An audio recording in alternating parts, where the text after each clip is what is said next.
The world of technology. Ever, ever wondered how your favorite app came to be? This is where we product managers shine. We are dream weavers. We make ideas come into reality. We build products from the idea phase to the market. Hi, my name is Jesu Bamila Aimeton. Imagine trying to solve a problem. Let's say you have a problem with getting an apartment to stay, and you know that a number of people would have that same problem. Now you want to solve that problem. You want to digitize that experience. So you want to build an app where you have someone bring their house to the platform while the other person can easily inspect the house on that same platform and place an order or rent the apartment without having to go through the stress of walking around the street. To build that, you need designers, you need engineers, right? You need marketers, but then someone has to lead the course. Someone has to chart the course in that sense. So that's where we come in as product managers. We are the one who would help you bring all of these ideas into a viable product. As product managers, we understand the user need, we define the product strategy, we come up with all the requirements needed to deliver that product. And with us, you can be sure to have an awesome product that is actually solving a problem. So you might be wondering why product management? All right, it's just like you sitting at the front row of innovation. You are shaping the future. You're collaborating with brilliant minds to come about solutions that would solve the world's problem, right? And it has a huge career growth potential. You can be sure of the future. You can be sure that in the next 5, 10, 15 years, you still stand relevant, because the truth is you keep solving problems, and how you keep solving problems is by building products that actually meet the user needs. Ready to embark on your product management journey? Our course will equip you with the essential skills to succeed. You will learn about market research and user analysis, product strategy and roadmap creation, product development and launch, data analysis and metrics, agile methodology.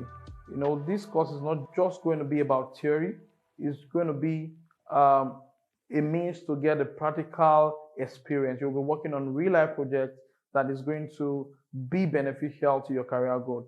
Let's create amazing products together. Subscribe to this YouTube channel and follow us on all social media platforms. Ever wondered how your favorite app came to be? This is where we product managers shine. We are dream weavers. We make ideas come into reality. We build products from the idea phase to the market. Hi, my name is Jesu Bamila Aimeton. Imagine trying to solve a problem. Let's say you have a problem with getting an apartment to stay, and you know that a number of people would have that same problem. Now you want to solve that problem. You want to digitize that experience. So you want to build an app where you have someone bring their house to the platform while the other person can easily inspect the house on that same platform and place an order or rent the apartment without having to go through the stress of walking around the street. To build that, you need designers, you need engineers, right? You need marketers, but then someone has to lead the course. Someone has to chart the course in that sense. So that's where we come in as product managers. We are the one who would help you bring all of these ideas into a viable product. As product managers, we understand the user need, we define the product strategy, we come up with all the requirements needed to deliver that product. And with us, you can be sure to have an awesome product that is actually solving a problem. So you might be wondering why product management? All right, it's just like you sitting at the front row of innovation. You are shaping the future. You're collaborating with brilliant minds to come about solutions that would solve the world's problem, right? And it has a huge career growth potential. You can be sure of the future. You can be sure that in the next 5, 10, 15 years, you still stand relevant, because the truth is you keep solving problems, and how you keep solving problems is by building products that actually meet the user needs. Ready to embark on your product management journey? Our course will equip you with the essential skills to succeed. You will learn about market research and user analysis, product strategy and roadmap creation, product development and launch, data analysis and metrics, agile methodology. This course is not just going to be about theory, it's going to be a means to get a practical experience. You'll be working on real life projects that is going to be beneficial to your career growth. Let's create amazing products together. Subscribe to this YouTube channel and follow us on all social media platforms. I wondered how your favorite app came to be. This is where we product managers shine. We are dream weavers. We make ideas come into reality. We build products from the idea phase to the market. Hi, my name is Jesu Bamila Aimeton. Imagine trying to solve a problem. Let's say you have a problem with getting an apartment to stay, and you know that a number of people would have that same problem. Now you want to solve that problem. You want to digitize that experience. So you want to build an app where you have someone bring their house to the platform, while the other person can easily inspect the house on that same platform and place an order or rent the apartment without having to go through the stress of walking around the street. To build that, you need designers, you need engineers, right? You need marketers, but then someone has to lead the course. Someone has to chart the course in that sense. So that's where we come in as product managers. We are the one who would help you bring all of these ideas into a viable product. As product managers, we understand the user need, we define the product strategy, we come up with all the requirements needed to deliver that product. And with us, you can be sure to have an awesome product that is actually solving a problem. So you might be wondering why product management? All right, it's just like you sitting at the front row of innovation. You are shaping the future. You're collaborating with brilliant minds to come about solutions that would solve the world's problem, right? And it has a huge career growth potential. You can be sure of the future. You can be sure that in the next 5, 10, 15 years, you still stand relevant, because the truth is you keep solving problems, and how you keep solving problems is by building products that actually meet the user needs. Ready to embark on your product management journey? Our course will equip you with the essential skills to succeed. You will learn about market research and user analysis, product strategy and roadmap creation, product development and launch, data analysis and metrics, agile methodology. This course is not just going to be about theory, it's going to be a means to get a practical experience. You'll be working on real life projects that is going to be beneficial to your career growth. Let's create amazing products together. Subscribe to this YouTube channel and follow us on all social media platforms.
All right.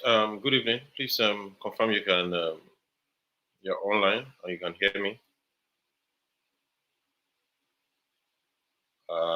Checking our group. Just a minute, please.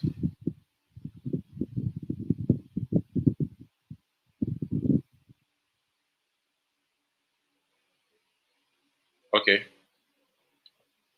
All right. Thank you. So moving on. Good evening. Good to have you. Good evening and good to have you around around again this evening. Thanks for your patience. Just a little issue pulling off the slides within the environment that will make it that will give us better outputs. So quickly, I want us to I want us to have a recap of what we have and what we had yesterday. I know we gave us some things to check, and I want to be sure that we are all following and also being diligent with our assignment. So quickly, I want us to okay. So if you have in any way created a Google form, and can you just give a response? And if you have created a form, if your questions are out there, can you just give us a response? So let's just know what your feedbacks are like. If you also did your one-on-one, that's your empathy mapping. I would like to know what your feedbacks are like. Thank you. I will just wait. I'm checking the chat session to see how many of us have a few feedback for now. Okay, Echo Praise have created a form. All right. So, what is your form like? I don't know if you can drop a link in Google chat under Google under YouTube comments, but you may try. Okay, good. 17 people have responded. Victoria Omang. Okay, is this your first class? If you don't mind. Okay, yet to get response. Have you shared with people? Did you discuss with people?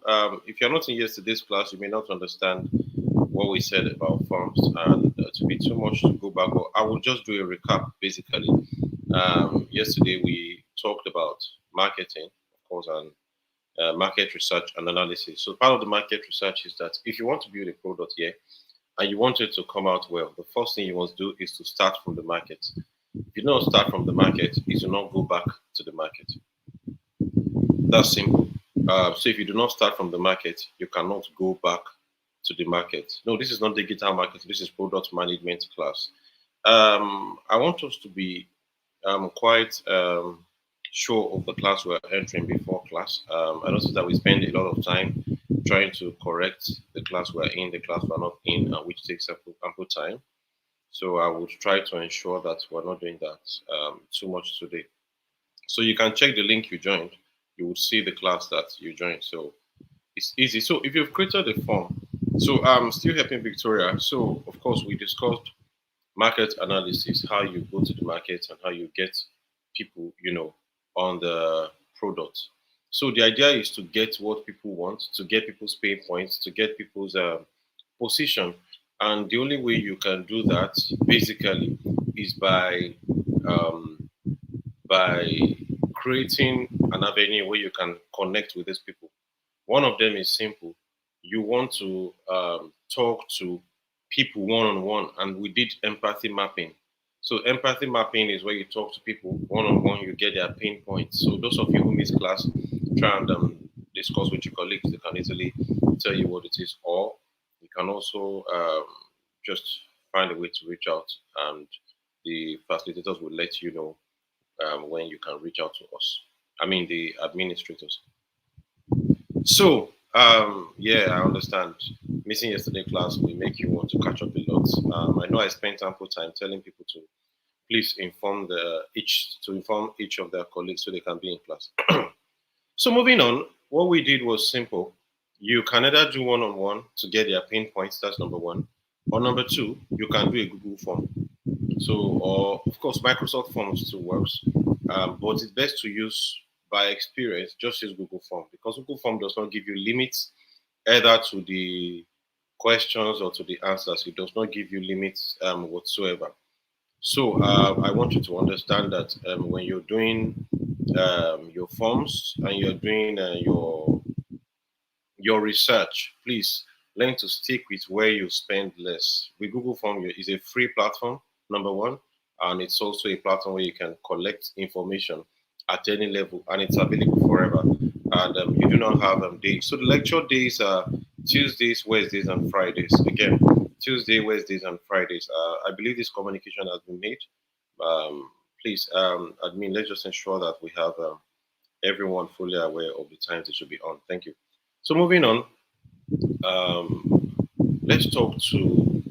So yesterday we ran through three different information direction. So one of them is simple.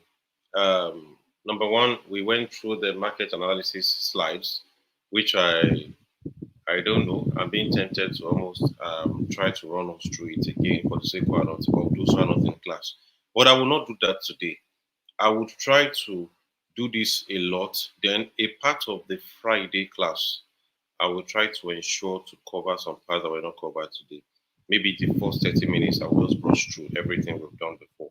That's for the Friday class. But today, since it's a proper class, I will not use it to do a makeover. We'll move straight into this. Um, so quick one. Let me hold on just a minute. Find you. Let me find you a particular slide to work with.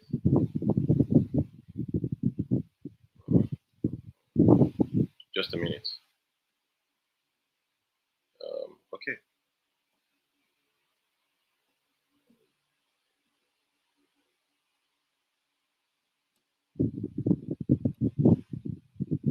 Okay. All right.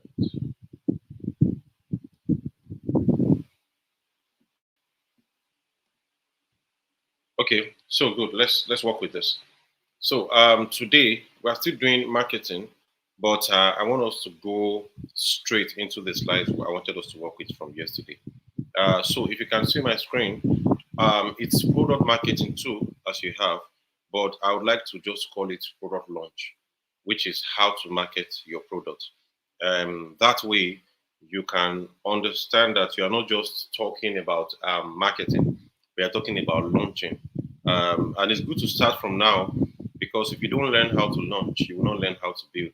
So, most times, your experience as a product manager, especially when you're doing SaaS products, which is software as a service, if you're doing SaaS products, what it is that most times it's on your second product you realize that you have to start from the market. Because a lot of times people just care about building, they just want to be done. They approach it like a project manager. And so when they are done and they're trying to put their product in the market and people are not downloading or they are downloading and uninstalling, they now start getting really sad. And the reason for this is simple.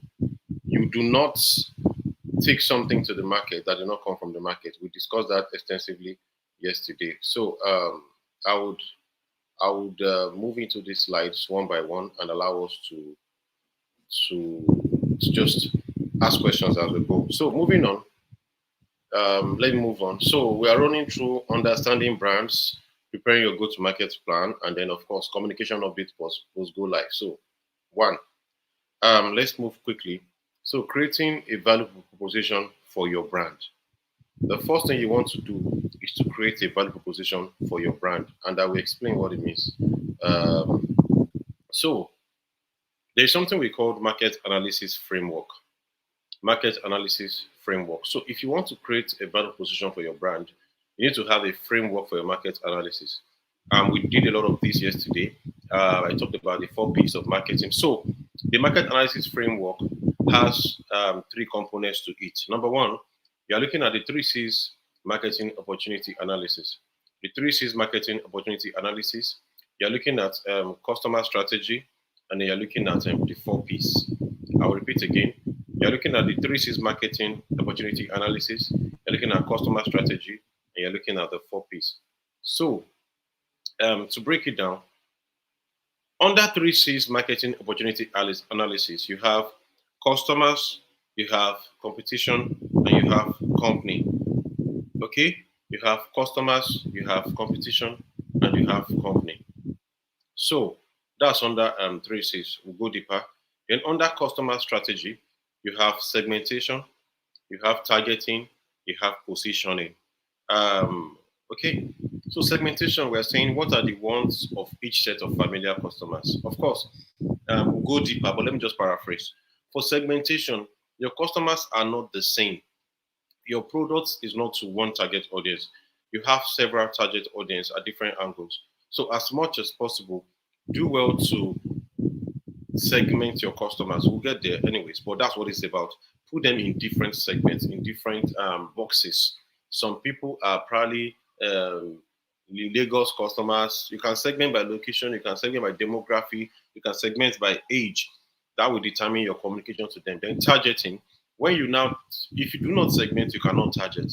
So if you segment, you can now target. Which segments do you want to serve with specific products? For instance, let's say you are a Microsoft or a Google. Your Let me just say you are Microsoft. Your Microsoft Teams and Microsoft Outlook will be segmented to corporate people. Microsoft Word, basically academics and corporate people, of course. If you're not having things like Azure or Visual Basic or Visual Studio, you are segmenting it to developers and software engineers and all of that. So learn to segment your product. Of course, then you now look at positioning. That's the customer strategy now. Segmenting, targeting, positioning. It never changes. If you segment right, you target right. And if you segment and target, you will have good positioning. So positioning is how the customers perceive you. Admin, if you don't mind, just bring up my video in the corner so that the students can also be able to interact with that, not just seeing the slides. Okay, then that's the customer strategy. From the market opportunity analysis, you have the customer strategy next. And then finally, you will now have the 4 Ps. I discussed the 4 Ps yesterday. The 4 Ps of marketing, that's the product, the place, the promotion, and the price. Moving on quickly, um, let's move into the marketing opportunity analysis. I said there are three. We have customers, we have competition, and we have company. Again, customers, competition, and company. Let me go deep. So, for you to create value proposition, you need to consider the 3 Cs. I'll go through quickly. Why the 3 Cs? So, understanding the 3 Cs help you steer your product in the right direction. So you can go to the market with a suitable value proposition. I'll come again. Understanding the 3 Cs helps you steer your product in the right direction. So you can go to the market with a suitable value proposition. It's simple. The 3 Cs are your customers, your competition, and your company. So what is a value proposition? Let's go there. Um, I want to have feedbacks. Personally, what is value proposition to you? Just those words, value proposition, maybe proposal. So, what do you think? What's value proposition?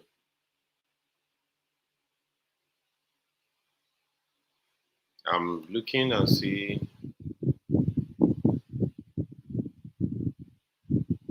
Trying to see what we're doing.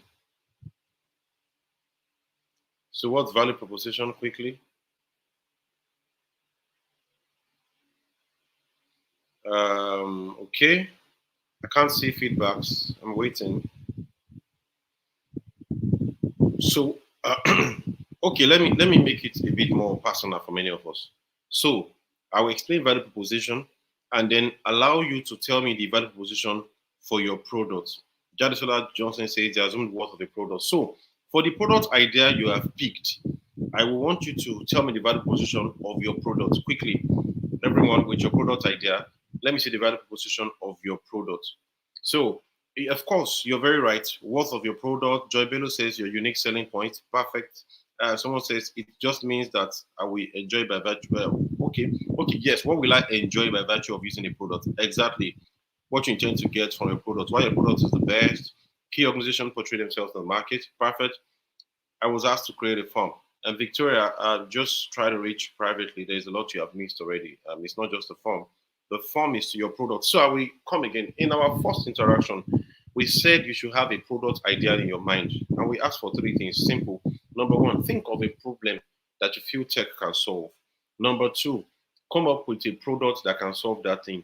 And then you have to use that product this entire training. That is the product you will use throughout this training so that you can be using it as practical. We created a tag yesterday. I believe that many people should remember that tag and put it in the chat section. So the idea is to ensure to carry your product along for each class. Carry that your personal product along. So yesterday we talked about market research. It's a way in which you have some questions that you are trying to get people's pain points because whatever product you are building must address pain points. Don't just build a product that is sitting in the air. It must address people's pain points. Does that make sense now? So that's where you now create research questions. Just create some questions, and we say to create those questions, use Google Form. You can create one-on-one, which is empathy mapping. You ask them questions and you lead them directly. When you get their answers, the answers will now become the features for your product. The answers, they will tell you their pain points, they will tell you their issues. From there, you can write their problem statements. So when you write their problem statement, what you're going to have is you will be able to understand what they need, and then you now build your product to solve that need. That way, it'll be easy to market it. So we told everyone to now create a form, apart from one-on-one, maybe you talking to your siblings, your friend, your colleagues, your neighbors.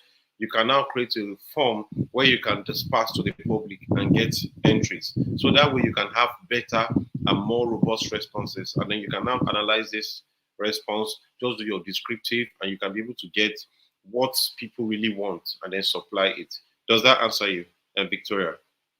Are you in line now? Do you understand what the form is? I would like to have a response from you before I continue, just as a way to keep you in line with this class. I'm waiting for a response, Victoria. Thank you.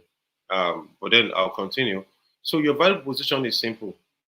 It's the promise you make to your customers and now you intend to meet their identified needs. Okay? Why is this important to define value proposition? It takes you to identify and meet the needs of your selected target market. Okay? It helps you to identify and meet the needs of your selected target market. Moving on.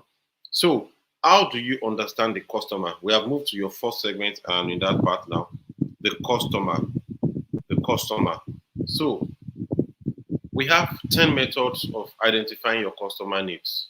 So this was called from a book, Customer Analytics for Dummy by Jeff Sauro. You can look for the book, and this is the book it was called from, Customer Analytics for Dummies by Jeff Sauro. That's where this was called from. So there are 10 methods of identifying customer needs. Okay. Let me be sure. I've not seen a response from Victoria. Do you want to respond to that if you're good to go? But then I'll continue and I'll keep reminding you. So, yes, there are 10 ways to identify customer needs. If you can see my screen, type the second one. The second one, the second one. Yes, the product has to be a tech product. This is technical product management. The product has to be a tech product, Musumala. It has to be a tech product. That's what this training is for. Technical product management. Thank you. Okay. So good. Interview stakeholders. Thank you. And I clicked that because I know you've done that yesterday. So let's start with the first one. Number one, start with existing data. This is simple. Let's say, okay, somebody has a Loma product yesterday. Somebody said fingertips. That's nice. Uh, Loma, there is a Loma app. Okay, let me work with your product, Mofesola. My Vakai app is basically to assist people to take vacations. Okay, Vakai, awesome. Without hassle. So let's say you're doing a Vakai app. You have existing data at your fingertips. The existing data is simple. You're Googling, you Google vacation tips, vacation places in Nigeria. Uh, you Google people's salary, you check people's salary range. Because when salary, when salary is very, very low, nobody is going to take vacations. Do you understand? So you have information already. The first step to identify customer needs start with existing data. Do you understand? Many of you that don't use social media except Twitter too, you may not do well as a product manager because you need to understand what people really talk about. There are spaces people join, they talk. Try to understand the way the world thinks. That's one. There's existing data. It's on social media. It's in newspaper. It's around you. Your product cannot be, I don't know. It has to be a software product, Victoria. It has to be a software product. Good. Next one, interview stakeholders. I think we've extensively discussed interviewing stakeholders yesterday. That's why I told you to tell me number two. So we move on. Next one is map out the customer process. Map out the customer process. You see? So, for instance, okay, we'll move deeper. So let me not. But then I can just tell you, let's talk about this vacation app. What does it take people to take vacation? They stand up, right? They probably Google where can I go on vacation this year. Maybe they Google it or vacation venues in Nigeria. From there, they may also ask some friends. So there are different customer process. The first one could be they go to Google, they click the page, they talk to the agent. Do you understand? Another is they may ask their friend, they may check Instagram. As they're map out that process, map out that journey. Then with something we call conducting follow me home research. Follow me home research is also a simple way to get it. That's the journey from outside to inside. So, for instance, how does follow me home is when the customer has now reached the agent, how do they move from there to where they get their final output? For instance, how do the customer move from talking to the agent to eventually paying for the trip? Do you understand? I want to travel to the Bahamas. How do I go from, okay, I've gone out, I've seen the agent. How am I going to move from the agent back to myself? Okay. Okay. So the thing is, you're looking for outcomes. That's follow me home. Home is where everything rests, right? So where does the customer get to have that? In a part we'll say check. That's advanced product management class. There's something they call aha moment. Okay. So where does the customer get to that aha moment? Where do they get to? Finally, I found it. It's called Eureka. So one thing we want to ensure, I want to be sure you can still see me. Okay. Just a minute. Let me reshare my screen. Just a simple minute. So one thing you want to ensure is to understand that process. Know where customers will tell you that we have found it.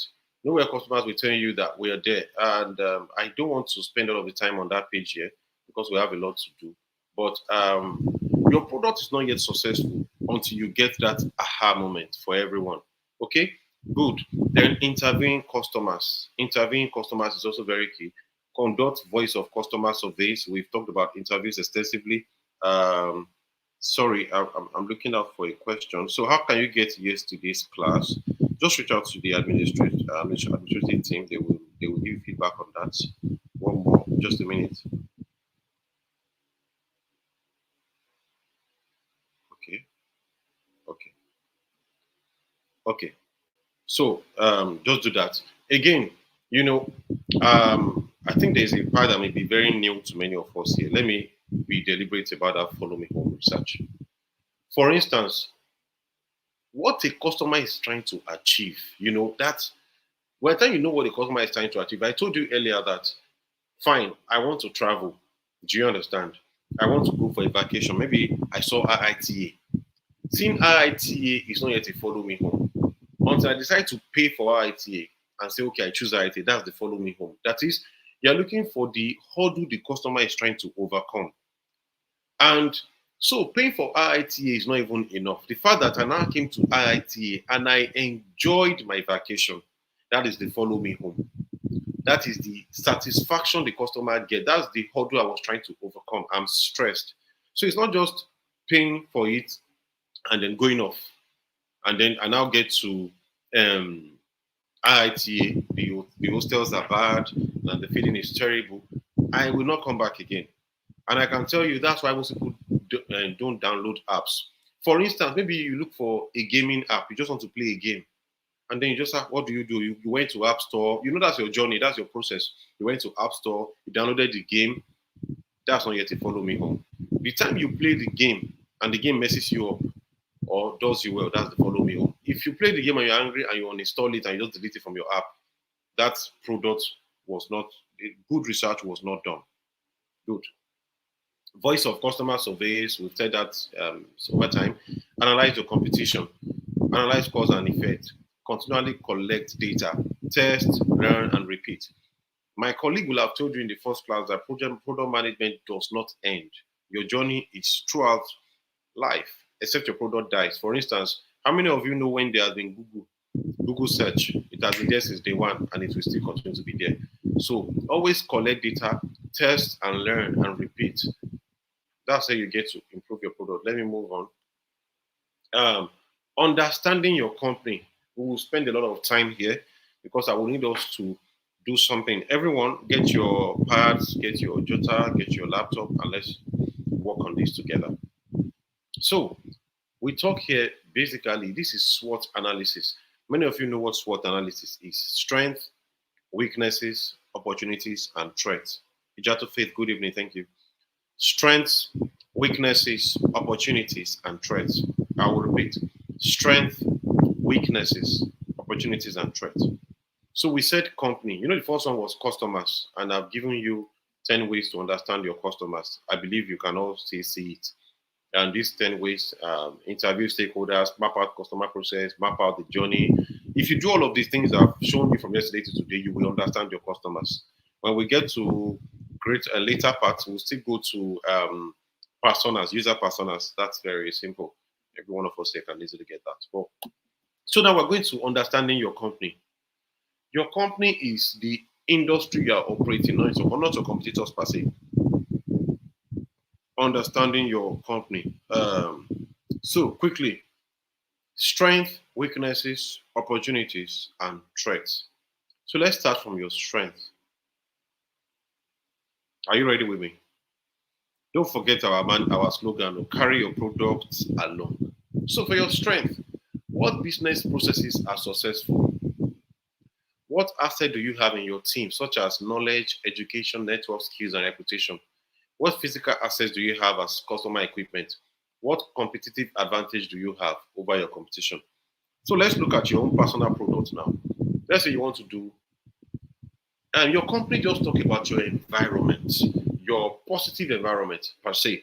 What do you have around you that can make you successful in your business? That's basically your strength. So I said, just a minute,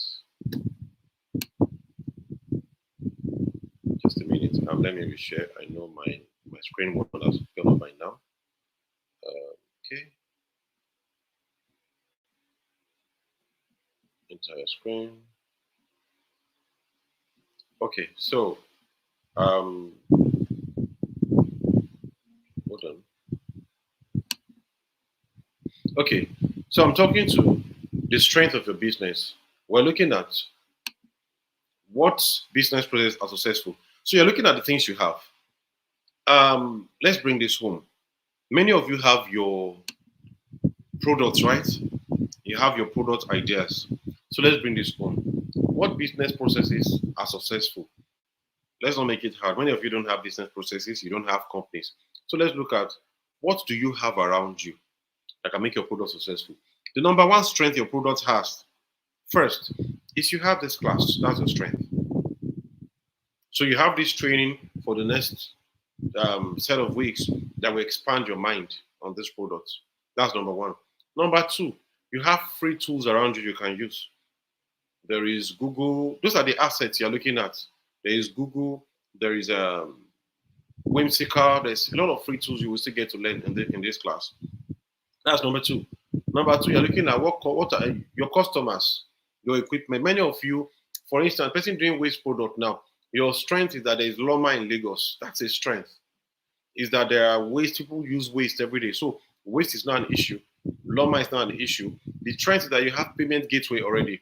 There is Flutter, there is InterSwitch. You have payment gateways you can work with already. So you must know the strengths that are available to your product. So quickly, I want us to just list out some strengths available to the product you want to build. The things that will favor that product, the things that will favor the building of that product, things that will support that product, like advantages that that product has, things you can leverage to have easy process of building your product. Those are your strengths in relation to understanding your company.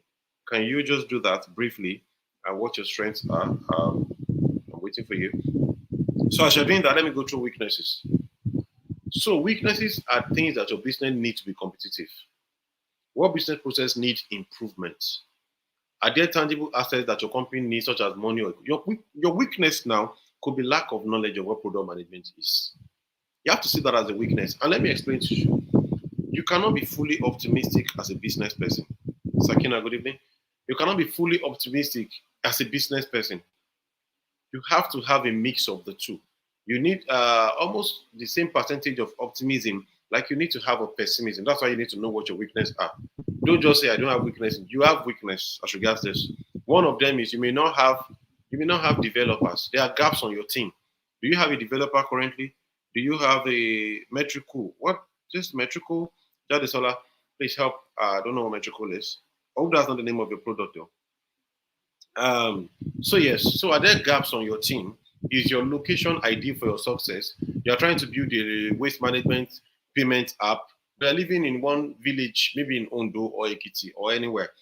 How many people there are even using established payments? How many people there are using are even using phones to say they want to start paying? So you're not in a good environment. That's a weakness. And to solve that weakness, you may need to relocate for your product to succeed. Um, Good. Hold on. So, is your location ideal for your success? We look at opportunities. Is your market growing? Are there upcoming events that your company may be able to take advantage of to grow your business?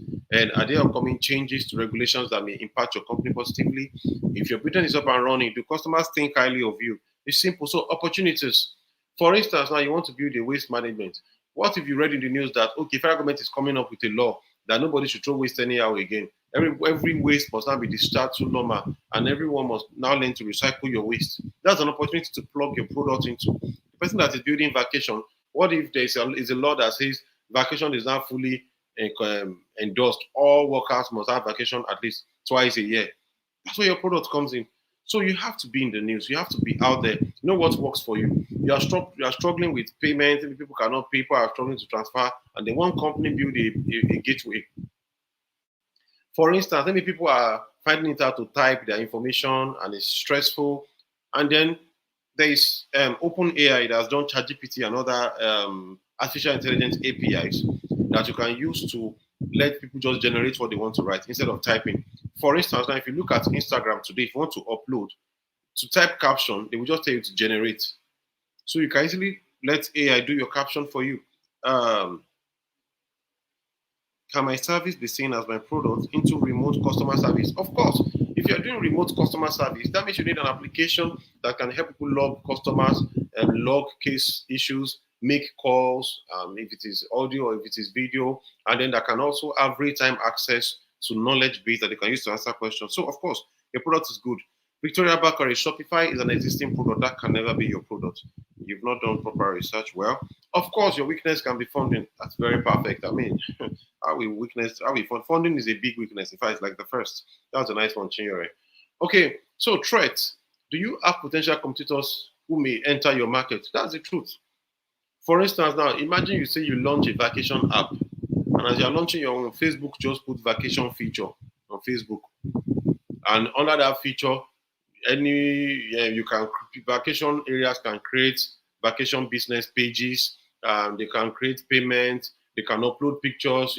So that vacation when people come for vacation, they are not posting things they enjoy, things they've gone through, and the page is public such that everybody wants to also apply for it and use vacation on their platform. Of course, Facebook is a big company, so if Facebook decide to add just an icon on their product that has to be a vacation page, you're in trouble. That's a threat.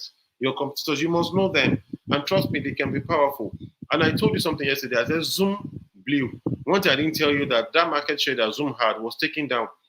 Because as Zoom came up with their success, a lot of people came up with other different products. Microsoft had Microsoft Teams. Google did Google Meet, and before you know it, there was less use of okay, we are using StreamYard now. This is not Zoom. Okay, so there was less use for Zoom. So I can tell you for a fact that you have competitors, and those are your threats. And let me read through a few concerns. Okay. I'm a fashion designer. I'm applying to develop an app that helps clients to design their own outfits while I sew. Perfect. Perfect. Corel Draw may not be an advantage because um, Corel Draw may not link to your application. You're looking for something that people can. So when you're building fashion design app for people to be able to pick their clothes, wear it, I've ruminated on a product like this before. Let me tell you something. This should be one of the hardest products to build, and I'm telling you the truth because it's almost as good as you're building a PlayStation app. You know, PlayStation, where you can wear clothes for your players, you can see them in different uniform, you can rotate them. So this app has to have a lot of virtual reality, in the sense that people should be able to maybe pick their body type, pick their body size, and then pick different fashion. You know, they should be able to send their measurement, and maybe when you put your measurement on the app can easily come up with your body type. So you need a lot of artificial intelligence. You need a lot of smart solutions for that. So that's your threat also. I mean, those are your weaknesses. You may not have the ideal knowledge for your product environment. Just a minute. You may not have the ideal knowledge for your product environment, and that may limit you. That may limit you solidly. So you need to learn to have understanding of these four parts: your strengths, your weaknesses, your opportunities, and of course, your threats. Don't joke with all of those four. Most times, people fail in the market when they have a wrong assumption of themselves. Don't overestimate yourself. You're not as good as you think. That's the way I think. So that you can move on to getting better by the day. Same thing, put that on your products. You are not as, don't think things are good. Like I just told you, I'm sure what I just said to the guy on fashion now, he probably have not thought about it. Delivery service can be your product, of course. Not all products are just technical. Let me correct myself. I told that your product must be a technical product. Yes, it must be. But it does not mean that all your products will be only technical. Okay? What it just means is that your products can be technical, and be it can also be not technical. For instance, if you are doing waste, there is a host of physical side to your product. Okay? There is a host of the physical side to your product which you need to know. Your product will have a physical side. You can do delivery service. Of course, you cannot build an app that people will use to order the product. Okay, you can build an app that people will use to order the product. These are the things you must know. These are the things you must prepare for. Your product it may have a physical side, something like Jumia. Jumia is an app, but also it also has deliveries. Okay, Jumia has delivery services that you do all over. I'm trying to see what part my screen is showing. Just a minute. Um, just a minute. So let me continue. Let me speak on this a bit. So your products can both be technical and physical, and I will explain. So for let's pick a few products like that. One of them is Jumia. So Jumia is a product in the market, okay, that we all can see. Jumia is a product in the market, and what we notice with Jumia is that they have. Okay, let me even allow you type on the platform. I like you to tell me what you see on Jumia that has nothing to do with products, technical products. The things that Jumia, number one, Jumia have stores. They have physical warehouses. Okay, they have delivery that they do all over. They have delivery that they do all over. That's number two. Number three, Jumia has yes, number three, Jumia has agents. So those things are not technical. However, Jumia now has an app. That app is now the connector between Jumia and then you and I that order from them. So there must be your products may not be technical, but it must have technicality to it. Okay. Let me take us through this. I wanted us to have better experience with what I did earlier on. But I hope you can see. I hope this is still visible enough for you.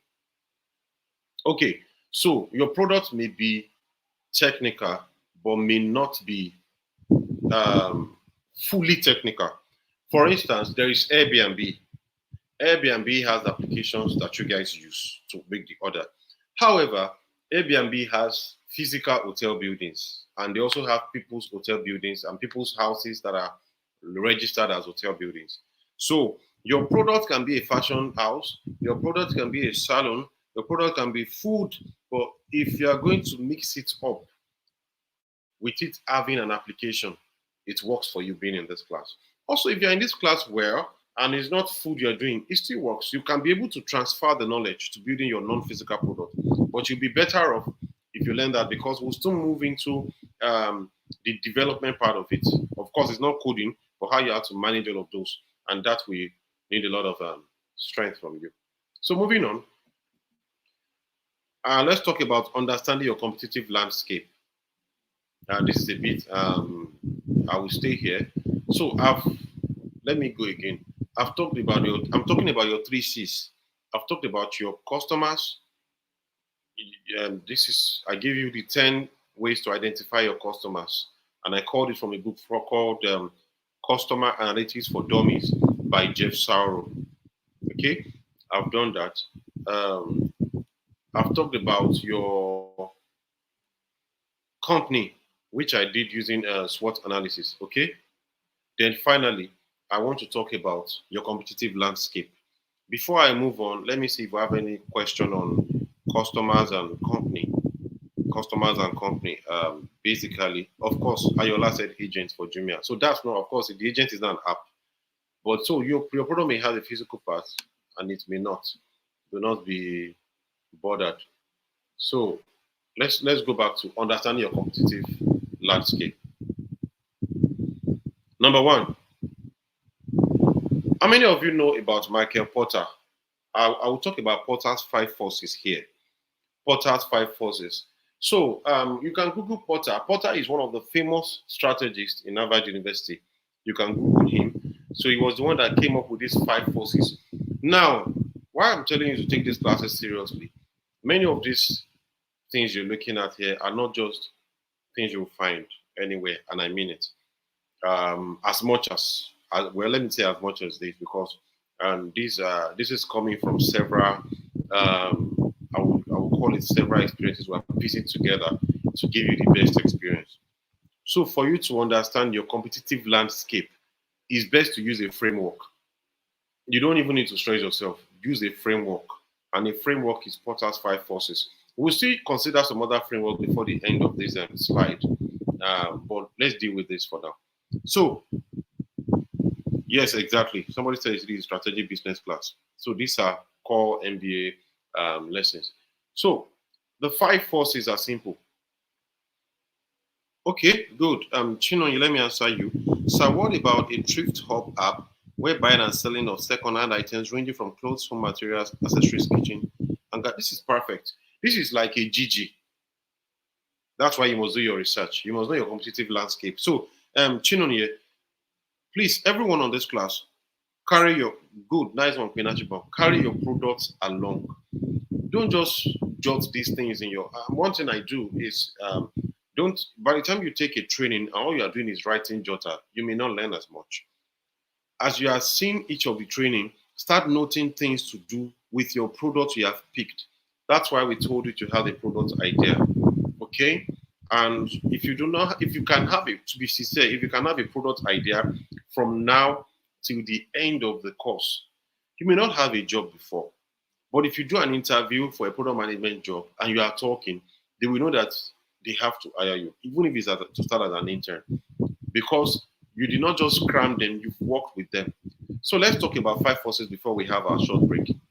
Um, there are 5 of them. Number one, so there are 4 forces literally, but it's centered around one. You must admit that there is rivalry among existing competitors. Do you understand? Number one, I'll repeat it. There is rivalry among existing competitors. So when you have that, you're good. And so when you're talking of these rivalries, let's talk about the rivalries we have. You must be aware of these forces. So the 5 forces are the things that affect your business success. Let's deal on rivalry. Rivalry among existing competitors. We have the first one. You have number of competitors. See, if you do a lazy research, you will have a bad product. For instance, this person, and Chino here, you want to do a thrift hub.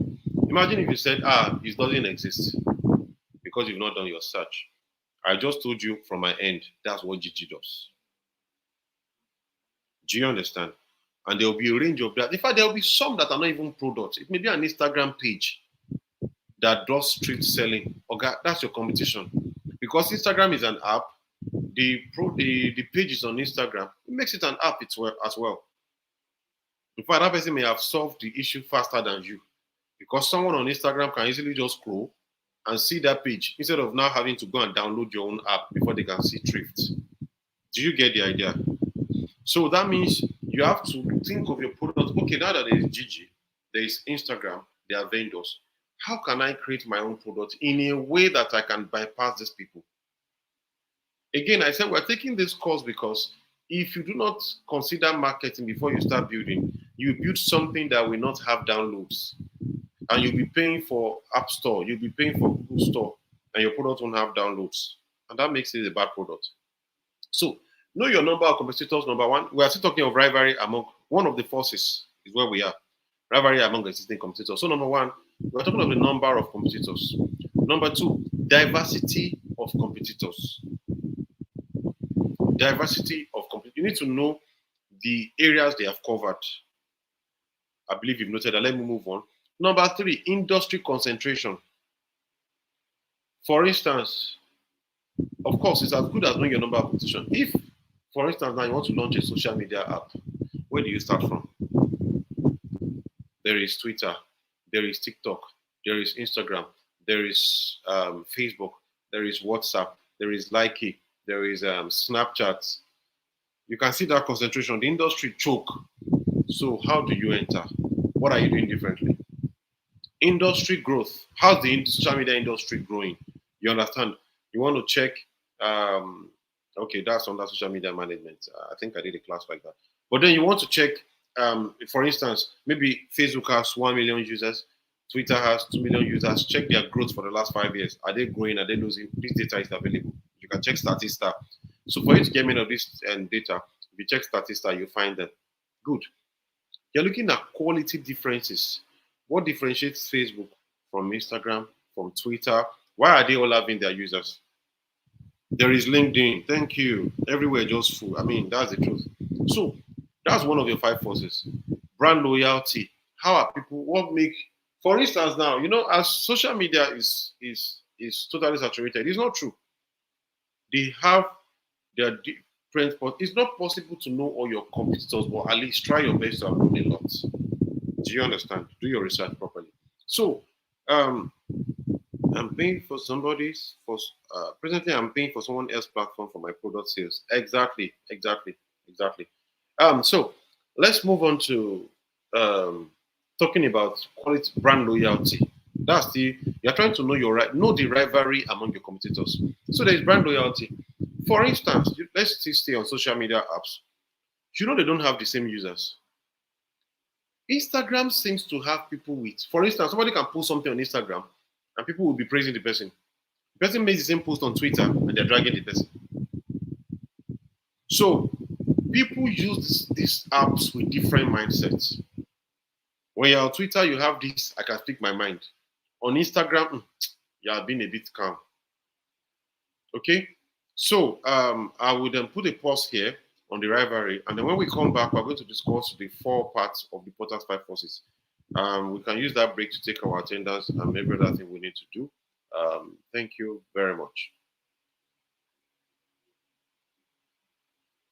Ever wondered how your favorite app came to be? This is where we product managers shine. We are dream weavers. We make ideas come into reality. We build products from the idea phase to the market. Hi, my name is Jesu Bamila Aimeton. Imagine trying to solve a problem. Let's say you have a problem with getting an apartment to stay, and you know that a number of people would have that same problem. Now you want to solve that problem. You want to digitize that experience. So you want to build an app where you have someone bring their house to the platform while the other person can easily inspect the house on that same platform and place an order or rent the apartment without having to go through the stress of walking around the street. To build that, you need designers, you need engineers, right? You need marketers, but then someone has to lead the course. Someone has to chart the course in that sense. So that's where we come in as product managers. We are the one who would help you bring all of this idea into a viable product. As product managers, we understand the user need, we define the product strategy, we come up with all the requirements needed to deliver that product. And with us, you can be sure to have an awesome product that is actually solving a problem. So you might be wondering why product management? All right, it's just like you sitting at the front row of innovation. You are shaping the future. You're collaborating with brilliant minds to come about solutions that would solve the world's problem, right? And it has a huge career growth potential. You can be sure of the future. You can be sure that in the next 5, 10, 15 years, you still stand relevant, because the truth is you keep solving problems, and how you keep solving problems is by building products that actually meet the user needs. Ready to embark on your product management journey? Our course will equip you with the essential skills to succeed. You will learn about market research and user analysis, product strategy and roadmap creation, product development and launch, data analysis and metrics, agile methodology. This course is not just going to be about theory, it's going to be a means to get a practical experience. You'll be working on real life projects that is going to be beneficial to your career growth. Let's create amazing products together. Subscribe to this YouTube channel and follow us on all social media platforms. Ever wondered how your favorite app came to be? This is where we product managers shine.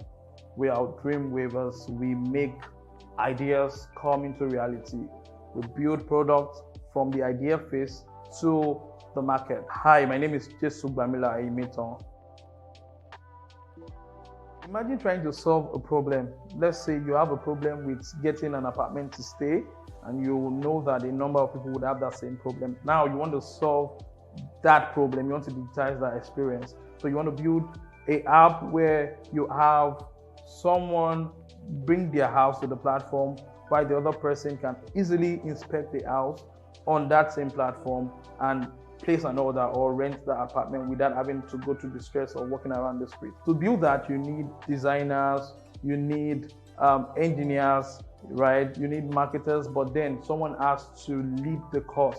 Someone has to chart the course in that sense. So that's where we come in as product managers.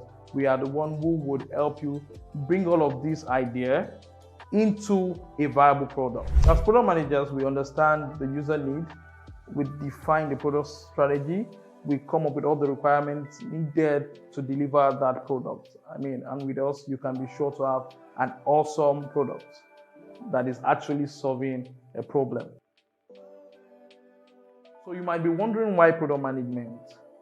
All right, it's just like you sitting at the front row of innovation. You are shaping the future. You're collaborating with brilliant minds to come about solutions that would solve the world's problem, right?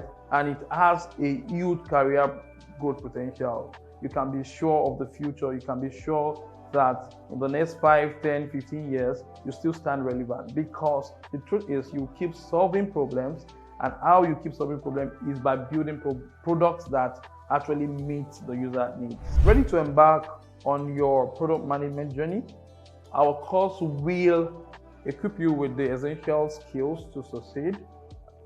You will learn about market research and user analysis, product strategy and roadmap creation, product development and launch, data analysis and metrics, agile methodology.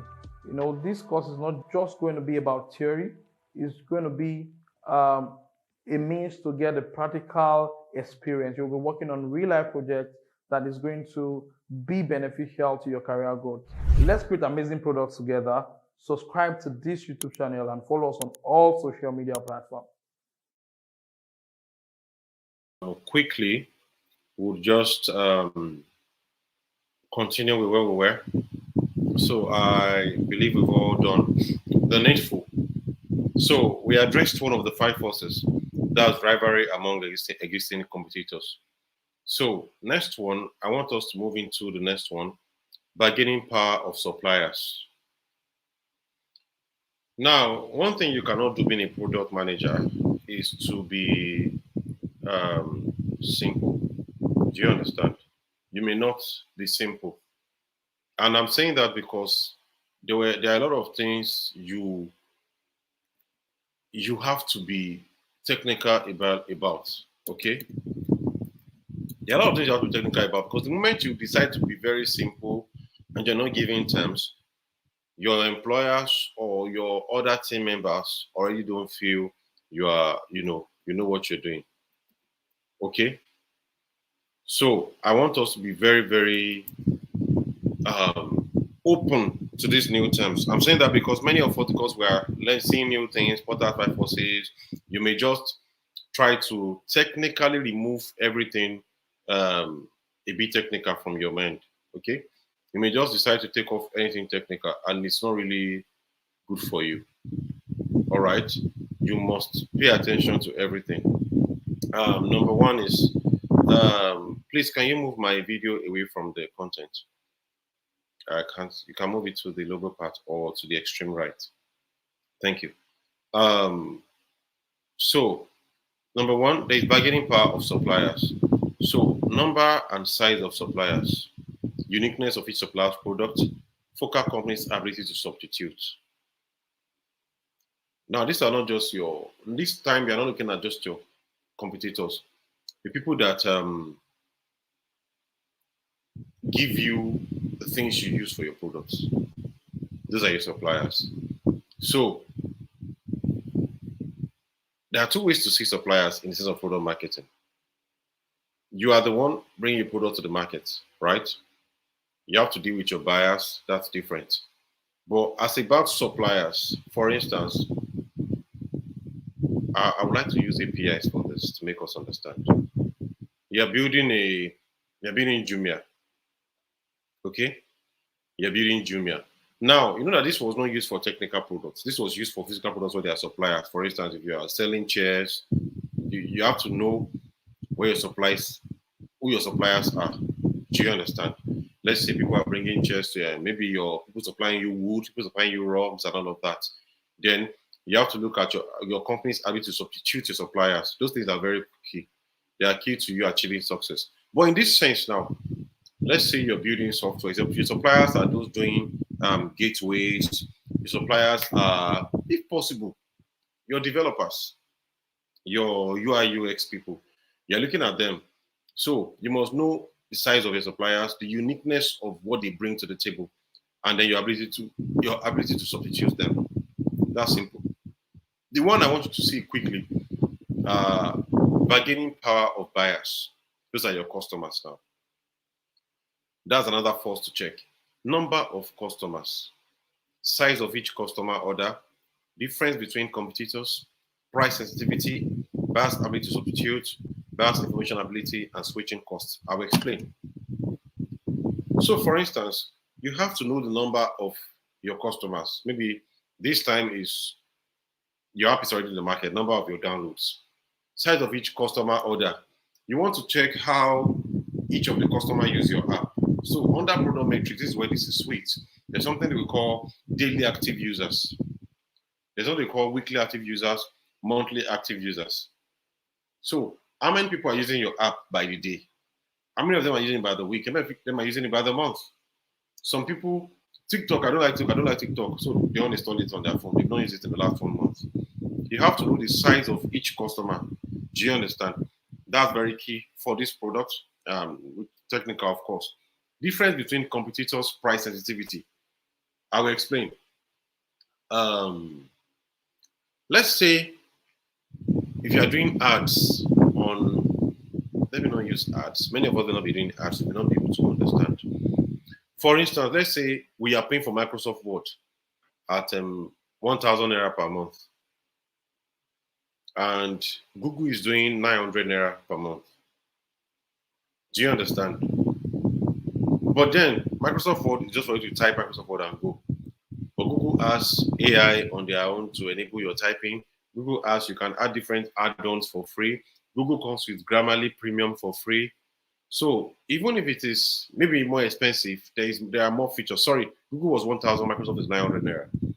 So even though it's expensive, there are more features. So you must know the difference between the competitors in that industry. What is their difference? Whatever you are trying to do is just to be able to find a way to play to win. Um, okay.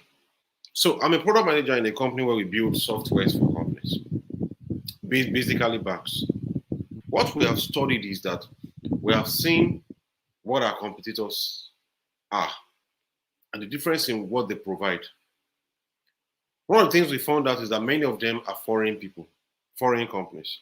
So let's say First Bank wants to build an app, and the foreign company charges them $100,000 for it.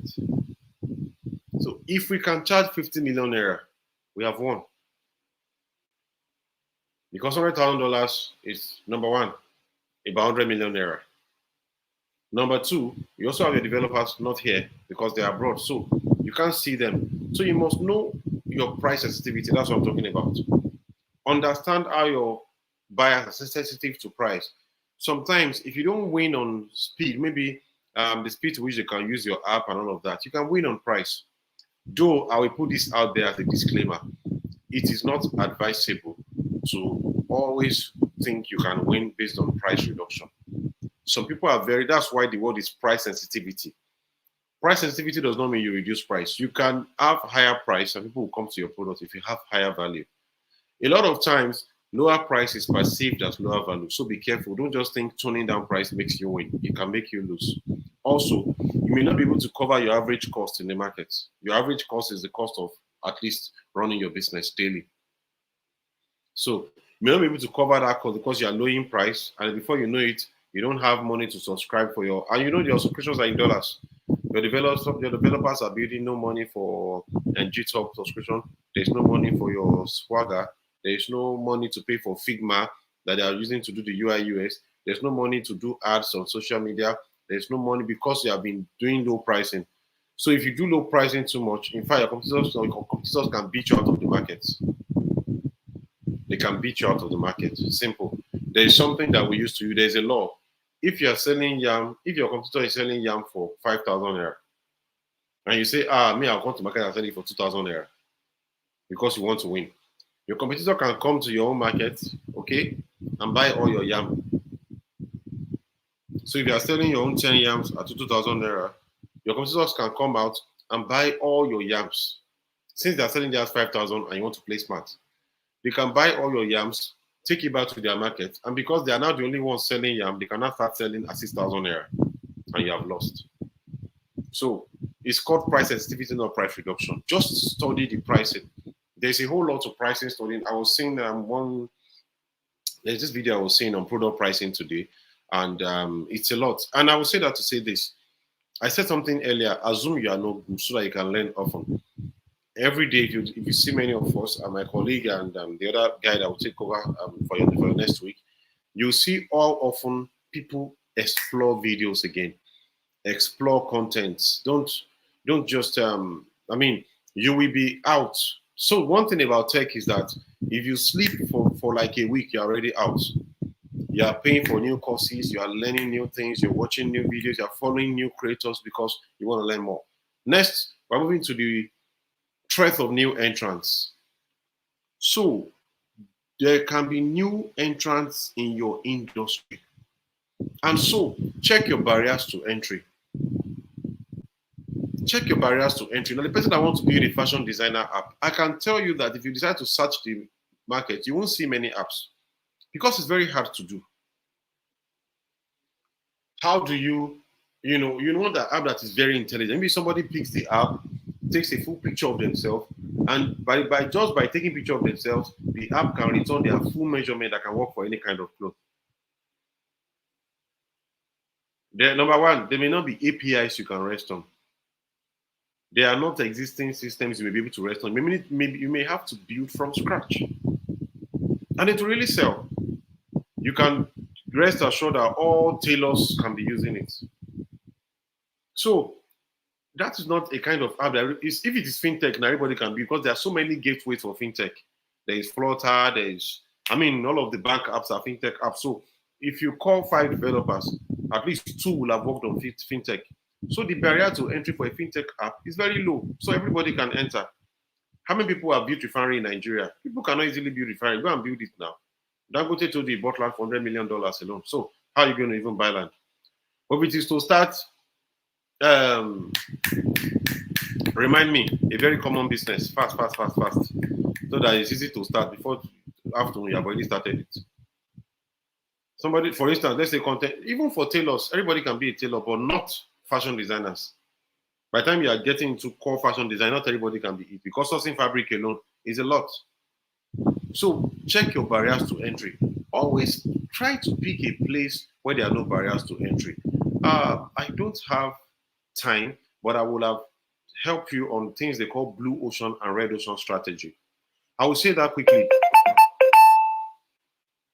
Okay. So I will talk on blue ocean. I would have talked on blue ocean and red ocean strategy. So, but let me paraphrase quickly. You can go and read on that blue ocean and red ocean strategy. So, this thing I'm taking you guys is a lot of business intelligence, but it's okay. So, blue ocean is a water that is pure. That means nothing is inside it. You are the first one to enter. That's good for you. But in some cases, they are red ocean. Red ocean means there are so many fishes. Once they don't chop themselves, die. Ocean is already red with color. So how can you enter that kind of ocean and still survive? So it means even if the ocean is red, you can find a way to create your own blue in that red. Create a competition that nobody can come near. So even if the barrier to entry is high, for example, it's a fintech, everybody's building fintech. How can you build your own fintech that you are unique? We talk about economies of scale. Economies of scale is simple.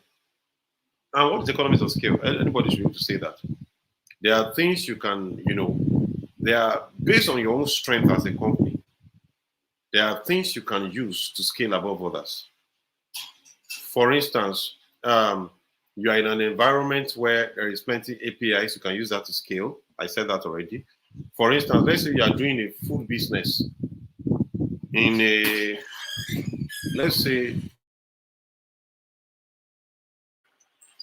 let's say you're doing a food business on the island in a place where there are like 10 companies. You have good economies of scale. Do you understand? Available customers to buy, and then maybe there's now a big farm market behind you, so you can easily source your food products. There's a gas plant just in front of you. You can easily buy your gas plant and for your shop. Those are economies of scale. Check your brand loyalty. Those are threat of new entrants. How is brand loyalty like in your business? Do you understand? Are people easily loyal to brands, or do people quickly pause? For instance, in the banking sector, there's no brand loyalty. That's the truth. People easily switch. Today, you want to transfer to anybody, they're saying OPay, PAMPay, OPay, PAMPay, OPay, PAMPay, money point, OPay, PAMPay, money point. That means if you want to, if I want to transfer anything in the market, everybody's using OPay. Now, have you tried to make a transfer with OPay? OPay will tell you, as a good, if you want to transfer to another account on OPay, OPay will first of all ask you that this person, should we transfer to this person's OPay account? So that if you click yes, the OPay will transfer to that person's OPay directly. Directly. I mean, without anything. Kuda, exactly. Meanwhile, these people 5 years ago, is First Bank, Access Bank. So loyalty no day for fintech. If you are not doing well, people pause. We have to move fast so that we can move to our marketing secret slides. So threat of new entrants. Of course, finally, we have the threat of substitute products. Are there many substitute products available in where you're building your products? Are there, so there's something they call propensity to substitute, buyer propensity to substitute. In economics, we call something marginal propensity to consume. So it's called the willingness to quickly do something, the desire to substitute. Like, they say before there's something new in the market, they want to try it. Then we also look at relative price performance of substitutes. Please, the attendance link at admin Martha Kuti needs the attendance link. So moving on, perceived level of product differentiation. These are all just knowing your substitute. Switching costs. What was the cost of switching from? I mean, it's switching cost is so easy on. Okay, for instance, let's say it's hotel. For technical products, switching cost is so easy. It's so easy. I won't lie to you. What's there in uninstalling First Bank app and downloading OPay? And if in case you don't know, to even open app in First Bank, you may even need to go to the bank and do all of that. But with OPay now, digital onboarding, just download, put your phone number, you have an account. And it's so easy. Now you don't need to cram many numbers in your head. All you need to have is one number on your head, and you're good to go. So moving on. So creating a value proposition, you must be now. Look at this. Building your own value proposition. There is company. We have put it company, customer, and competition. We say A, B, C, D, E, F, G. Your customer, see, this is called, I don't know if you've done sets in mass.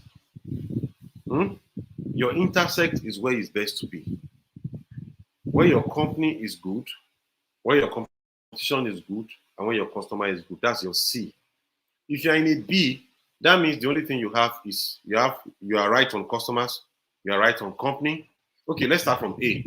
If you're on A, that means you are right on company, you're right on competition. Oh my God. Sorry. You're right on company, you're right on competition. Sorry, just a minute. If you're on B, you're right on company, you're right on customers. Just a minute.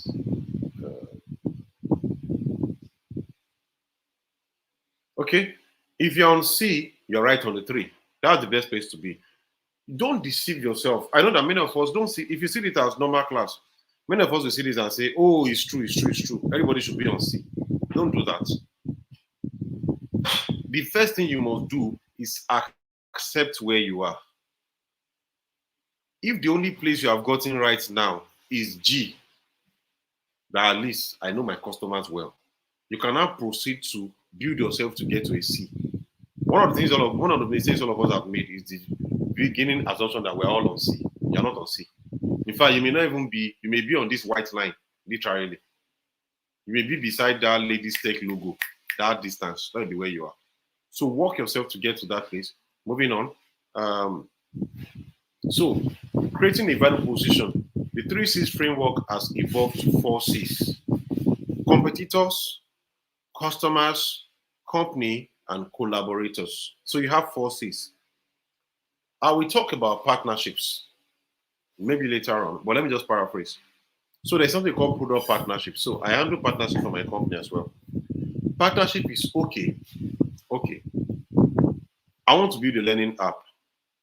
Somebody mentioned a learning app yesterday. All right. You want to build an app for digital learning, but you don't know what to do. You have access to your customers. Nigeria, okay, Nigeria. A lot of people want to learn tech skills. I mean, there are 120 people in this class. There are people all over. A lot of people want to learn tech skills. You know your competitors. There is Udemy. There is Coursera. There is all of those. Do you understand? You know your company a few. So how do you win? The best way to win in these 3 markets, I told you, the best way to play in the red ocean is by collaboration. Get collaborators. It's simple. Number 1, when you start your product, you may carry Microsoft along. They won't beat you. If you do your product idea to a point, prepare a pitch deck, send a mail to, look on LinkedIn, look for an important person in Microsoft, send a mail to, and start following up. Somebody may call you. You can decide to go and partner with Coursera itself, such that Coursera is now providing you, if possible, application interfaces or APIs to work with. Do you understand? So those are let me tell you something on collaboration. What many of us don't know about collaboration is that the journey that you will take 10 years to run alone, when you explore collaboration, you can do it in 2 years. For instance, how many of us know Boompa? Boompa launched a no-code platform. So the platform is where marketers, I'm selling for someone for free, but of course, let's use that to learn. Where marketers can download. Okay, good. So this people say security app to help connect people for security purposes. Your partners here are simple. You can partner with Nigerian Army. You can partner with Nigerian Police so that your app has just a button click. That instead of people looking for police to dial, when it clicks that button, it's emergency. You can partner all over. And then when you are marketing, it's easy. Imagine if Nigerian Army says, let's say Victoria Omang, let's say your app is Omang. And Victoria, right, I'm actually quite proud of you because this is, you were lost yesterday and you didn't get the bar assignments and you already have the product. This is very cool. I celebrate you. So let's say you partner well for your products, Victoria. Imagine Nigeria Army saying, okay, Nigeria's in distress, download this app. You have this app to work with. Hope you know you're in trouble. Because the first thing is all the kidnappers to go and download it. And then they'll be looking for errors in the way to, So of course, collaboration will still help you. You can now begin to partner at different levels. There are some things you can't do alone. There's something they call BPO, business process and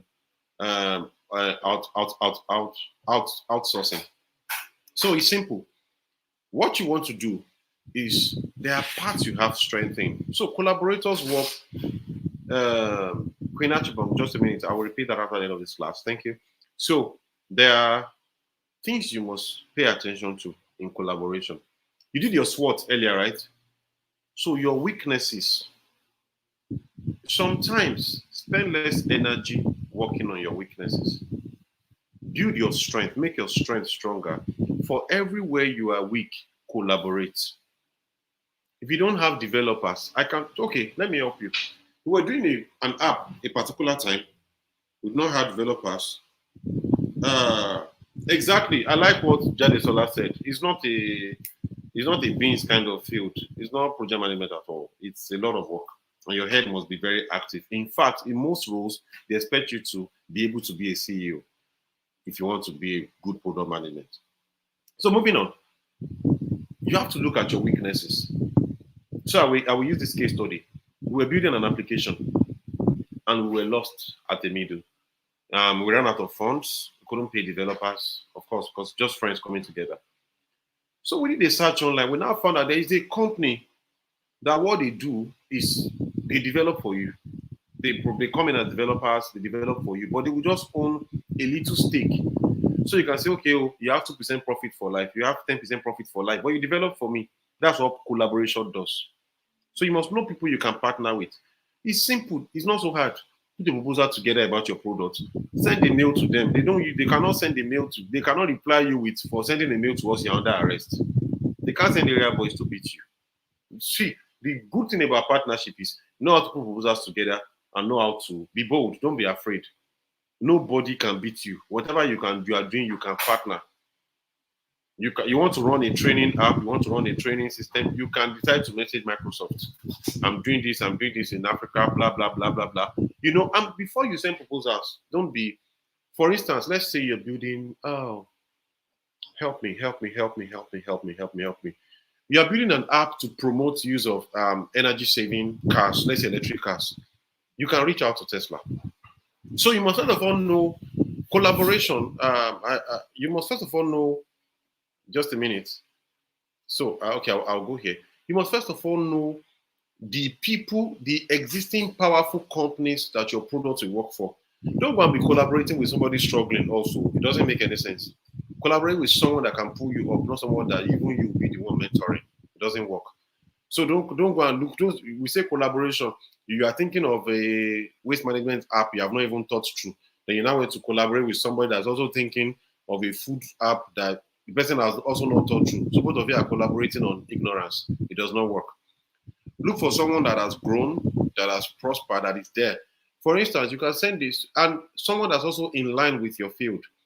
What that does to you is that you are able to leverage their strength, and then you are able to appeal to them. The minute they see your product, they go, oh, I like what this person is doing. Can we talk?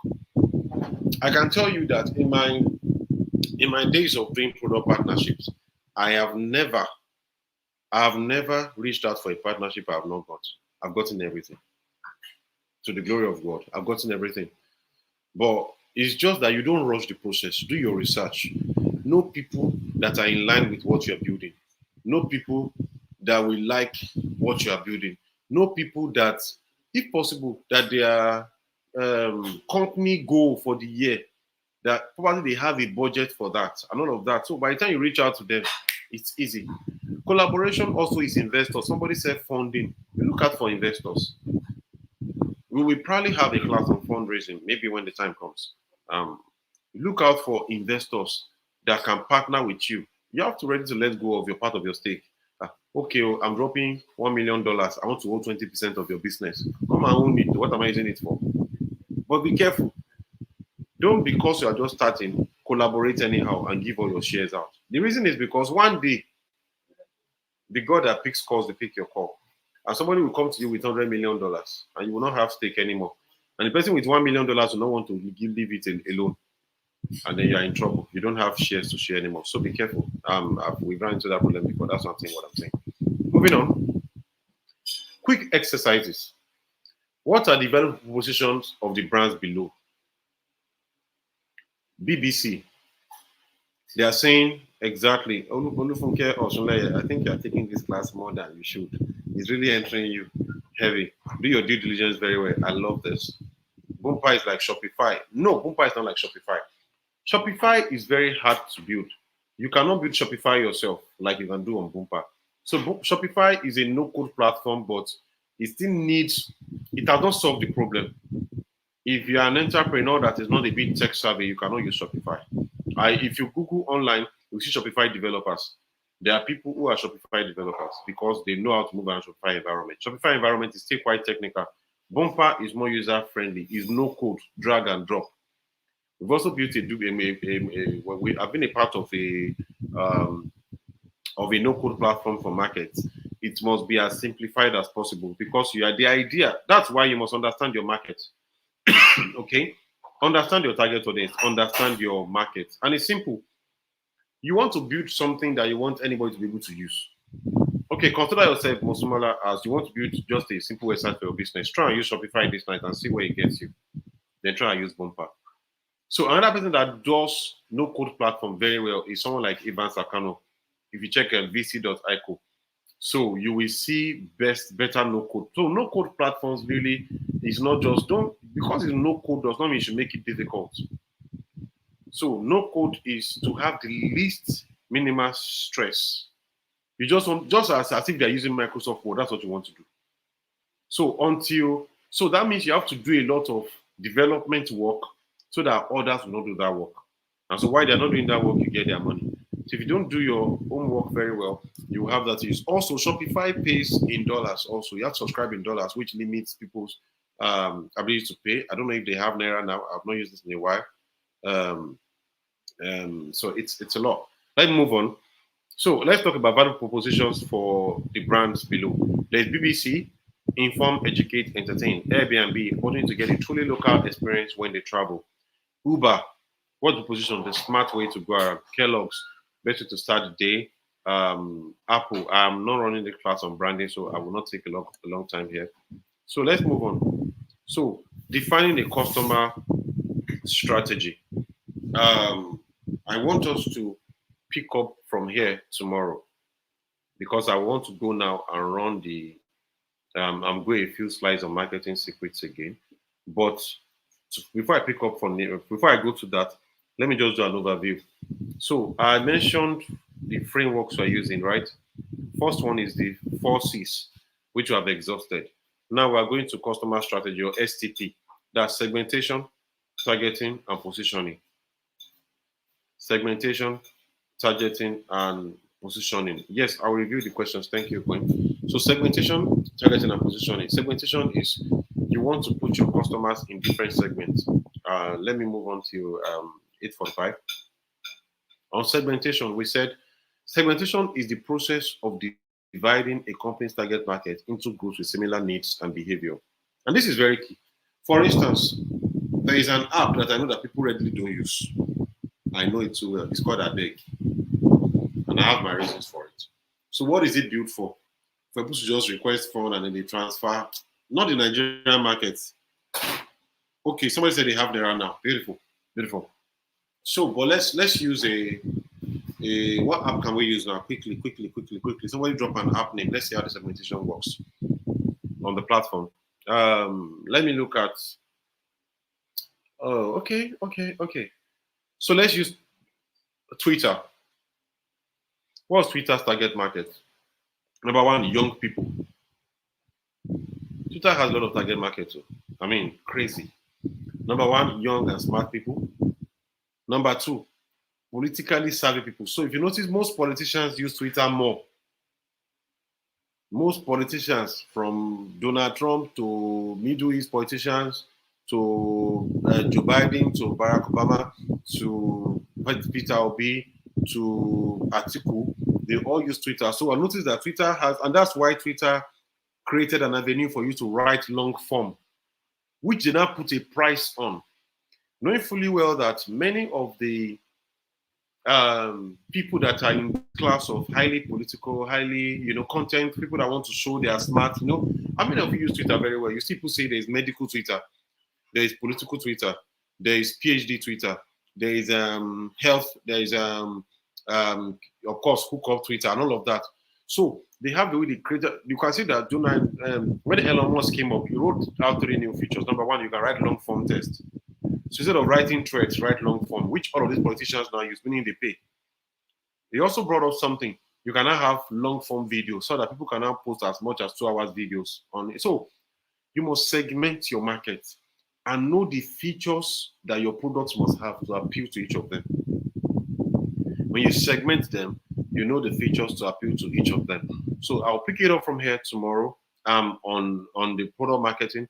So for now, I want us to look at our marketing secrets speedily. Yes, let's look at our marketing secrets. Let's look at our marketing secrets, and then I'll also run us far. Because what I want us to do is, after this class, we should be very, very strong on marketing. So that when you get to your product marketing class, you know what you're doing.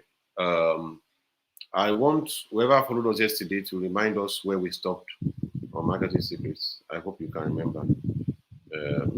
Slideshow.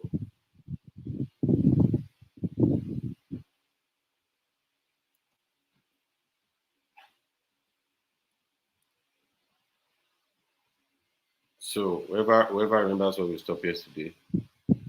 So just a minute.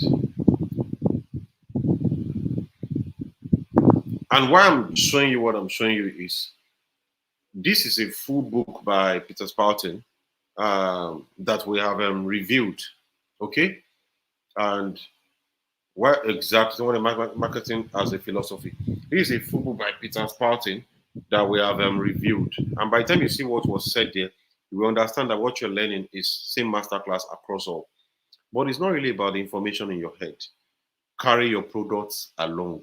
I want you to start doing things on your products. You who knows at the end of this class, all of you may be launching a product in the market. So please don't take your class as just mere theory. Thank you. Okay. I'm trying to see if my screen is being shared. Okay. So can you see this now? I know I gave you this analogy yesterday, the bow, crossbow, and rifle analogy. So we'll move from there and we'll start checking into other slides. So number two, the two secret to check is identify markets. Yes, you will ask questions. Sorry, you will ask questions. You can start typing your questions already. Thank you. Thank you for that. What's your name now? Okay, Creatives by Amaka. Please ask your questions while I run this book. So now the first one we have talked about the bow crossbow analogy. Second one, we talked about identify markets. So identify markets is simple, which we have talked about today. So I will just run fast. You're looking at yes, you're having a class on Friday, not tomorrow. Tuesday, Wednesdays, Fridays. So you're looking at who we buy, why they will buy, how we then make the decision. So this is guerrilla warfare. Okay. I want to ask. Let me even ask you because I know that Nigerians say this thing a lot, but they don't know what it is. What's guerrilla warfare? What's guerrilla warfare? Everyone, quickly.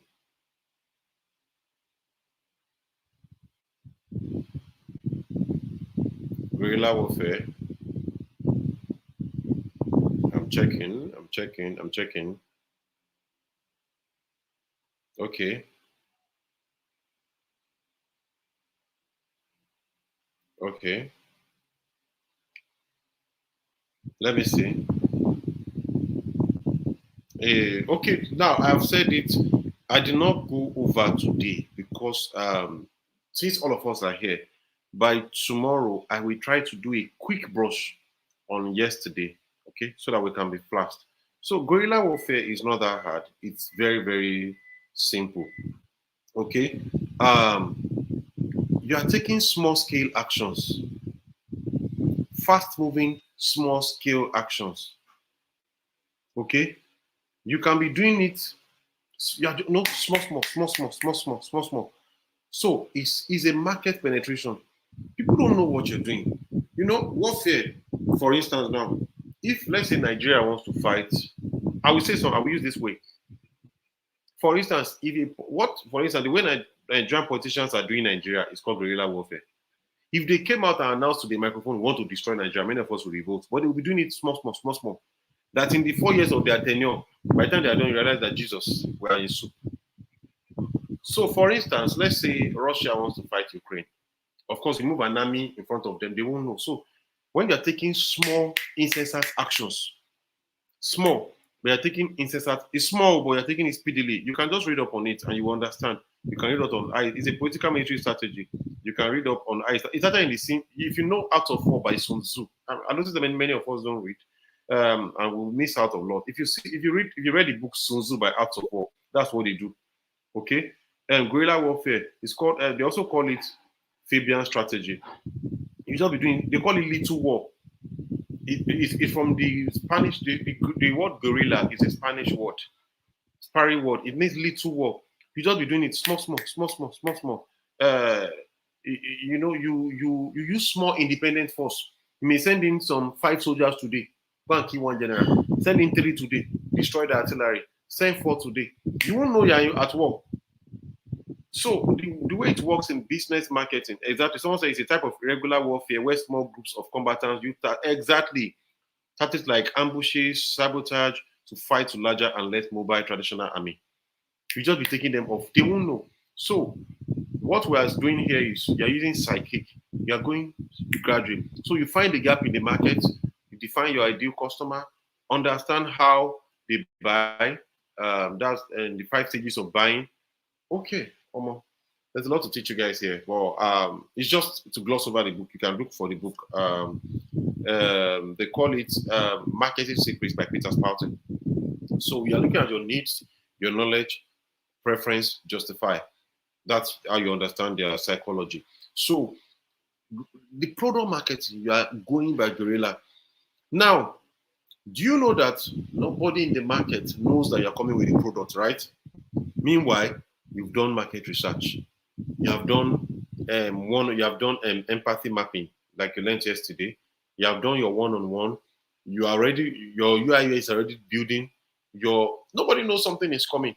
By the time you just launch product in the market, bam, and you sponsor, before somebody knows they have a competitor in the industry, and you're already taking part of their customers. That's guerrilla warfare. So that's the way it works. You move in gradually until you take everyone over. So in your identifying market, we've talked about all of this, so I won't waste time. So your competitors are 3. You have your direct competitor, you have other competitors, you have indirect competitors. Direct competitors do what you do exactly. Other competitors do not do what you do. Okay? They don't do what you do at all. But they also take people's money, like you.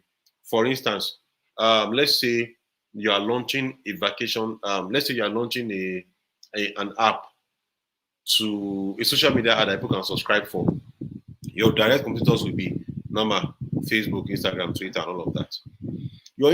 Your other competitors could be PS5. People can decide to pay for DSTV and not pay for your app. Do you understand? They are still good because they are competing for the same money you're also looking at. The final one is an indirect competitor. An indirect competitor is someone that is not competing with you directly, but they affect your product if people go to them. One of them will not be WhatsApp. No, it will not be.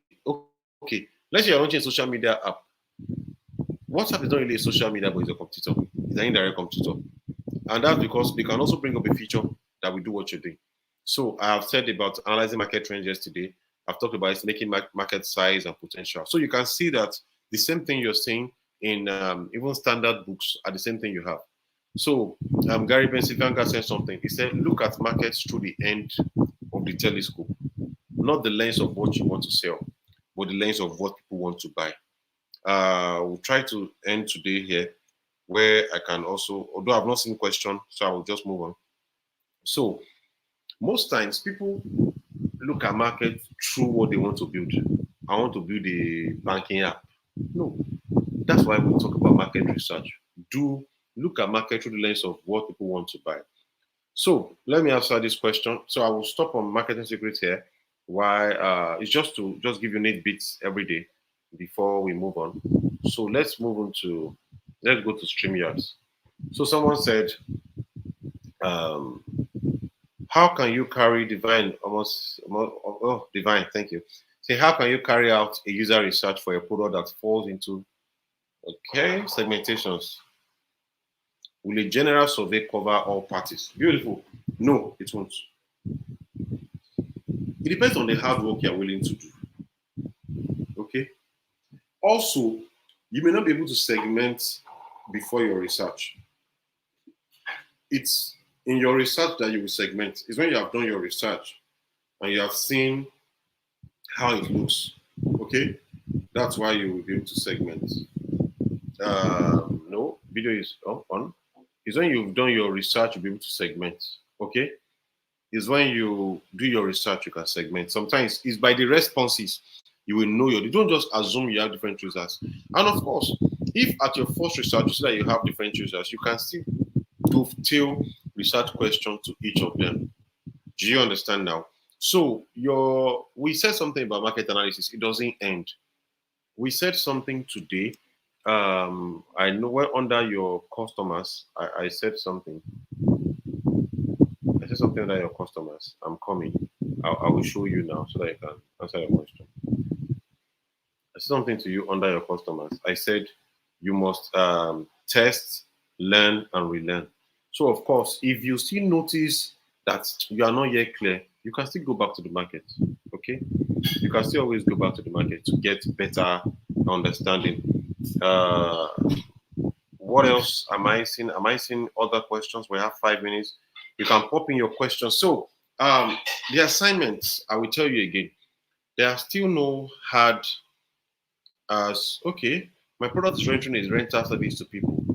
What is whatever it is they want to rent domestically, but I can't process my SWOT analysis or know how to start. What do I do? Research. Thank you, Ayola. You need a lot of research for you. See, there's something my supervisors used to tell me back then when I was running my programs. They will say, if you are not pregnant, you cannot give birth. That's the what I noticed. Well, they use that, and this is it. If you notice that you don't have knowledge about your product, it's only saying to one thing, you have not done research very well. I'm serious. Just see it as that. By the time you just say, okay, this product, and you start searching, is there a product like it? What have you done? Before you know it, you start seeing your strength, your weaknesses, your opportunities, your threats. So please take time to research. See, by the time we're done and we are coming back with other classes, you will be able to understand why you have spent time on this. And I'm using all of this time extensively so that you can understand that if you do not do your strategy well, what you're building is rubbish. And let me shock you, your project manager, your UI UX person, your developers will not think for you. The moment you tell them, build this app, let me build this feature on this app, they start building and coding. They'll not send you work. They put it on a sprint for you, they'll start building. That's all. If you now come later, say, sorry. That means that thing was a mistake. It was wrong. Let's change that feature. What you are doing is telling the UI UX to delete pages of design you have done. What you are doing is telling the developer to comment out over 1,000 lines of code. Most times you start losing them. You lose their confidence, you lose their strength, you lose everything. But be sure of what you want before you start. That's why you're doing all of this, because we still get to the whole Scrum and all of that, which is easy. My product is a artisan jobs app. I have the idea of building an app where artisans can get jobs in group or individually. Beautiful. So you are looking at Fiverr, you are looking at Upwork, you are looking at their template. You already have things to build with. The only thing is that the job you are listing will not be maybe tech jobs, they will be artisan jobs. Do you understand? Beautiful. But you also must know that your artisans are basically unlearned. So how are they going to move to an app? Are your application going to have local language kind of prompts? Are they going to be speaking out? So you have questions to ask yourself, okay? Creatives by Amaka, you have questions to ask yourself. So you have a lot of work to do. I hope I've answered you. I know I paraphrased, but you have enough to work. You have a lot of research to do. So your assignment is have a product already so that as each class is going, you are not cramming or writing notes. You are carrying your product along. At the end of the class, you are looking at what you have taken that you can use to build your product. So it's not just enough to even say where is the slides. No, your jotter should be filled up with the next instruction of things you're going to do on your product. Thank you. Although I have a lot of products in mind, but this struck the most. Okay, good one, Amaka. When are the scheduled days for the class? Tuesdays, Wednesdays, and Fridays. Thank you. My product is an expense tracker. Beautiful. But I can tell you there are many of it online. You may check, but there are many of it online, really. There are many. So you might look for what else to do to add to your product to make it better. And we have 2 minutes to the end of this class. I can still take one more question. Away, Arinze, you brought a whole list. Let me try. Nkiruka. Sir, I want to create a blood bank app. Are you a vampire? Okay. Or platform that connects donors and hospitals in need of blood. Perfect. And also help out by giving advice based on risk, maybe to due to age and other factors. I can tell you, you may not have a competition. So you can actually pursue this. Do your research and get to work. You are going to succeed. You just keep my questions. Kendi Oladere, I'm so sorry. Okay, my product is an app for easy installmental school fees for parents finding it difficult to pay school fees. So you're like an escrow account, right? That people will put money in and gradually, and then when is it that when it's filled up they can pay, or when it's not filled up. So just do your research. Really, I like the fact that many of us have product ideas. School fees payments made easier for parents. Good, but think through it. It's not just enough to say you have an idea. Think through it. What would the features be like? How will it sell? Think through and carry your product along. Feel free to ask questions, and your admin will reach out to us and provide answers gradually. You can, you have us together. Rize and Kiruka, sorry, the class is over now. I need to hand over to my people. And please, if I didn't ask a question, note it, and I will pick it up from there on Friday. Thank you very much for joining us. We apologize again for joining a bit late. Some itching, bringing up our devices. Thank you so much again. Do have a great time. Please carry your product along. I beg you. Thank you. Ever wondered how your favorite app came to be? This is where we product managers shine. We are dream weavers. We make ideas come into reality. We build products from the idea phase to the market. Hi, my name is Jesu Bamila Aimeton. Imagine trying to solve a problem. Let's say you have a problem with getting an apartment to stay, and you know that a number of people would have that same problem. Now you want to solve that problem. You want to digitize that experience. So you want to build an app where you have someone bring their house to the platform while the other person can easily inspect the house on that same platform and place an order or rent the apartment without having to go through the stress of walking around the street. To build that, you need designers, you need engineers, right? You need marketers, but then someone has to lead the cost. Someone has to chart the cost in that sense. So that's where we come in as product managers. We are the one who would help you bring all of this idea into a viable product. As product managers, we understand the user need, we define the product strategy, we come up with all the requirements needed to deliver that product. And with us, you can be sure to have an awesome product that is actually solving a problem. So you might be wondering why product management? All right, it's just like you sitting at the front row of innovation. You are shaping the future. You're collaborating with brilliant minds to come about solutions that would solve the world's problem, right? And it has a huge career growth potential. You can be sure of the future. You can be sure that in the next 5, 10, 15 years, you still stand relevant, because the truth is you keep solving problems And how you keep solving problems is by building products that actually meet the user needs. Ready to embark on your product management journey? Our course will equip you with the essential skills to succeed. You will learn about market research and user analysis, product strategy and roadmap creation, product development and launch, data analysis and metrics, agile methodology. This course is not just going to be about theory, it's going to be a means to get a practical experience. You'll be working on real life projects that is going to be beneficial to your career growth. Let's create amazing products together. Subscribe to this YouTube channel and follow us on all social media platforms.